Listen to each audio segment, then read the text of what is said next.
একটি ছেলে ও মেয়ের মধ্যে সব থেকে গুরুত্বপূর্ণ হলো একটি মেয়ের শরীর। কারণ একটি মেয়েই পারে তার গর্ভের মধ্যে একটা ছোট্ট ফুটফুটে বাচ্চার জন্ম দিতে। একটি মেয়ে যখন তার গর্ভের মধ্যে ছোট্ট ফুটফুটে বাচ্চার জন্ম দেয়, সেই বাচ্চা জন্ম দেওয়ার পিছনে যেই কটি হরমোন গুরুত্বপূর্ণ ভূমিকা পালন করে থাকে, সেই সমস্ত হরমোন সম্পর্কেই আজকে আমরা জানবো এই ভিডিওর মাধ্যমে।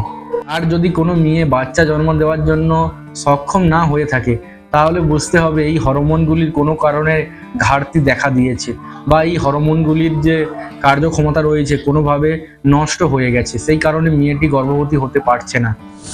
নমস্কার বন্ধুরা, আমি রবিশঙ্কর হেলথ গাইড চ্যানেলের পক্ষ থেকে সবাইকে অসংখ্য ধন্যবাদ জানাই।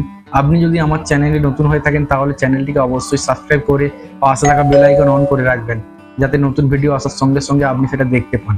একটি মেয়ে যখন গর্ভবতী হয়, সেই গর্ভবতী হওয়ার পিছনে যে কয়েকটি হরমোন গুরুত্বপূর্ণ ভূমিকা পালন করে থাকে, সেই হরমোনগুলি সম্পর্কে আজকে আমি আলোচনা করব।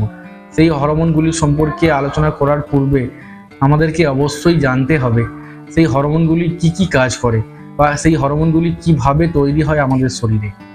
সেই হরমোনগুলির মধ্যে প্রথমে রয়েছে ইস্ট্রোজেন হরমোন। এই ইস্ট্রোজেন হরমোন মেয়েদের শরীরে গুরুত্বপূর্ণ ভূমিকা পালন করে থাকে, কারণ এই ইস্ট্রোজেন হরমোনের কারণেই মেয়েদের শরীরের যে ডিম্বাণু, সেই ডিম্বাণু তৈরি হতে সাহায্য করে এই ইস্ট্রোজেন হরমোন।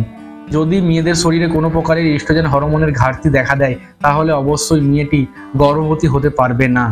এছাড়াও আরেকটি কাজ করে থাকে এই ইস্ট্রোজেন হরমোন। মেয়েদের যে মাসিক চক্র চলে, সেই মাসিক চক্রকে পুরোপুরি নিয়ন্ত্রণ করেই এই ইস্ট্রোজেন হরমোন। এরপর রয়েছে আরো বেশ কয়েকটি হরমোন, সেই হরমোনগুলি সম্পর্কেও আমরা জানবো। Number 2, progesterone hormone. এই প্রোজেস্টেরন হরমোন মেয়েদের শরীরে আরেকটি গুরুত্বপূর্ণ কাজ করে থাকে।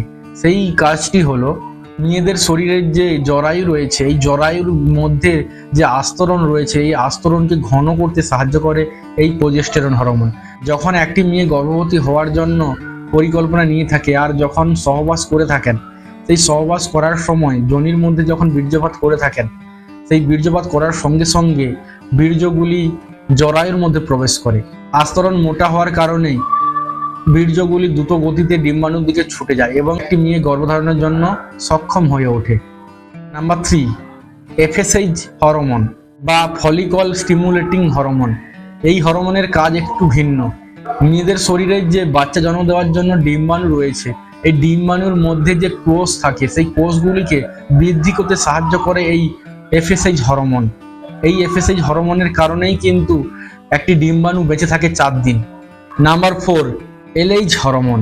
এই এলএইচ হরমোনের কাজ খুবই গুরুত্বপূর্ণ একটি কাজ, কারণ মেয়েদের শরীরে যখন ডিম্বাশয় থেকে ডিম্বাণু পরিপক্ক হয়ে ডিম্বনালীতে এসে উপস্থিত হয়, আর ছেলেদের শুক্রাণু গিয়ে যখন মিলিত হয়, এই মিলিত হওয়ার সময় ডিম্বাণুকে ডিম্বস্ফুটন করতে সাহায্য করে, বা ডিম্বাণুটিকে ভেঙে ওর মধ্যে শুক্রাণুকে প্রবেশ করাতে সাহায্য করে, যাতে একটি বাচ্চার জন্ম নিতে পারে। এই কাজটি করে থাকে এই এলএইচ হরমোন। সবচেয়ে লাস্টে রয়েছে আর একটি গুরুত্বপূর্ণ হরমোন। এই হরমোনটি যদি শরীরে না থেকে থাকে, বা এই হরমোনটির ঘাটতি দেখা দেয়, তাহলে ডিম্বাণুর সঙ্গে যখন শুক্রাণু মিলিত হয় আর যখন বাচ্চা জন্ম নেওয়ার জন্য যখন প্রতিস্থাপন হতে থাকে, সেই প্রতিস্থাপন হবে না, বা মিসক্যারেজের মতো সমস্যা দেখা দেবে এই হরমোনের ঘাটতির কারণে। এই হরমোনটি হলো বিটা এইচসিজি হরমোন। এই হরমোনটির কাজ খুবই গুরুত্বপূর্ণ। যখন একটি ছেলে ও মেয়ে গর্ভধারণ করার জন্য সহবাস করে থাকে এবং সহবাস করার সঙ্গে সঙ্গে যোনির মধ্যে বীর্যপাত করেন, সেই বীর্যপাত করার পরে বীর্যগুলি যখন ডিম্বাণুর সঙ্গে মিলিত হয়, সেই মিলিত হওয়ার পরে বাচ্চা জন্ম দেওয়ার জন্য একটা জায়গার প্রয়োজন হয়। সেই জায়গা যদি না খুঁজে পায়, তাহলে সেই ভ্রূণটি মিসক্যারেজ হয়ে যায়। আর সেই মিসক্যারেজকে আটকাতে গুরুত্বপূর্ণ ভূমিকা পালন করে এই বিটা এইচসিজি হরমোন। কারণ ডিম্বাণুর সঙ্গে শুক্রাণু মিলিত হওয়ার পরেই এটা প্রতিস্থাপন করতে সাহায্য করে, বা বাচ্চা জন্ম দেওয়ার জন্য যে জায়গার প্রয়োজন হয়, সেই জায়গাটি প্রশস্ত করে এই বিটা এইচসিজি হরমোন। যদি আপনারা আরও কিছু জানতে চান, তাহলে অবশ্যই আমাকে কমেন্ট করুন। আমি অবশ্যই নেক্সট ভিডিওতে আর একটি গুরুত্বপূর্ণ হরমোন সম্পর্কে আমি আলোচনা করব। যদি ভিডিওটি ভালো লেগে থাকে, তাহলে চ্যানেলটিকে সাবস্ক্রাইব করে পাশে থাকা বেল আইকন অন করে রাখবেন।